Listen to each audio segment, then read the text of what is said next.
I had a very sweet manager who was taking care of me while I was in America. And I think he and I think, Fair Lady was a success and so on. And I took off from My Fair Lady and was asked to do Rodgers and Hammerstein's Cinderella. And most fortunately, they wrote the piece around me and for me. And I remember auditioning for Rodgers and Hammerstein long before Cinderella came up. And they were auditioning for a big show on Broadway that was about to open called Pipe Dream. And I auditioned for them just before My Fair Lady, and before I was sure that I was going to do it. And I sang my party piece and this big, big aria and belted it out. And Rodgers came up on stage afterwards and said, "That was absolutely adequate," he said, and then smiled and he said, "No, you were wonderful. And have you been asked to do anything else?" And I said, "Oh, yes, there's this talk about doing a show of Shaw's Pygmalion." And he said, "Aha. Well," he said, "if they ask you to do it, I think you should do it. But if they don't ask you to do it, I would love it if you'd let us know, because we'd love to use you." And of course, it was a great piece of advice from a great giant. And subsequently, having been asked to do Cinderella, I did get to work with Mr. Rodgers, and I loved it. They had done most of their work, of course, ahead of time, and I didn't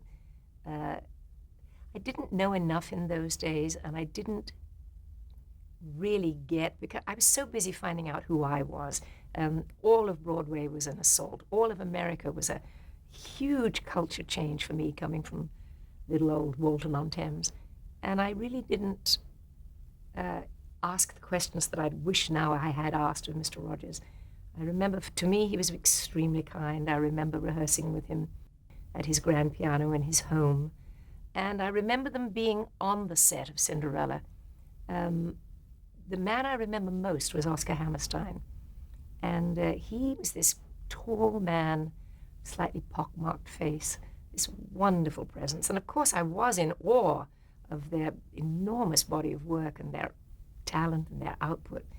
But as I say, I didn't think to just get to know them in the way that I wish I had. But there was one day when I was actually on the set of Cinderella, and I was whistling, because I do that when I'm nervous. I was whistling a song called The Last Time I Saw Paris. I have no idea why. There I was whistling it. And a voice behind me said, "I really meant that, when I wrote that song." And I turned around and Mr. Hammerstein was standing behind me. I said, "Oh, forgive me, Miss Hammerstein. I had no idea that you had written it." He said, "Yes, it was after the war." And I went back and saw some of the devastation that had occurred in Paris after the war. And I had to write the song, The Last Time I Saw Paris. And it was a nice, intimate moment with him. From that special, what do you recall of the costumes or the makeup and the sets? I recall a few things. A wonderful company. Howard Lindsay, Dorothy Stickney played the King and Queen. Alice Ghostley and Kay Ballard played the Ugly Sisters. John Cypher played the handsome, handsome prince. And Edie Adams played the fairy godmother and was wonderful, and we got to know her very well.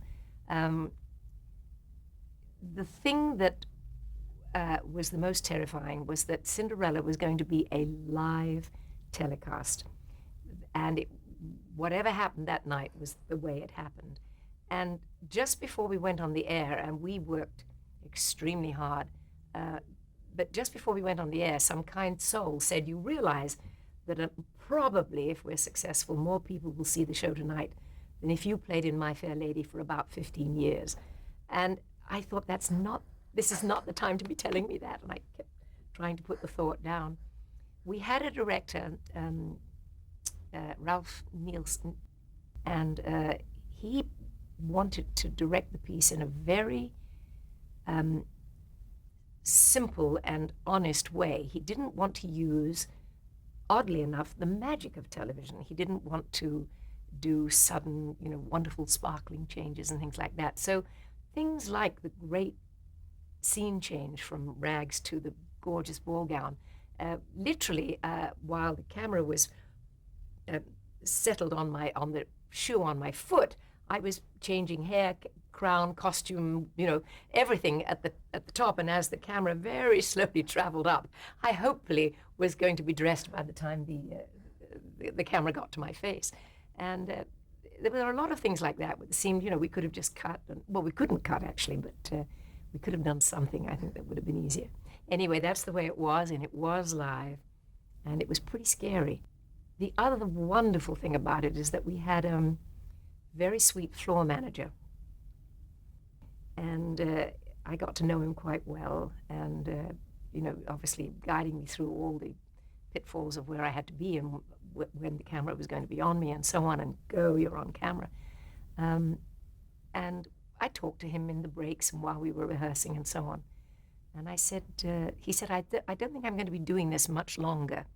And I said, but you're so wonderful at what you do. I don't know what we'd do without you. And he said, no, I'm hoping to start some public theater in Central Park for New York people. And it was Joseph Papp, and he was a floor manager at CBS, and was our floor manager on Cinderella. We became good friends, and I'm so thrilled that I got to know him that way. It's such an interesting time. And you know what happened to him. I mean, he became the most enormous, the whole public theater. Legend. Yeah.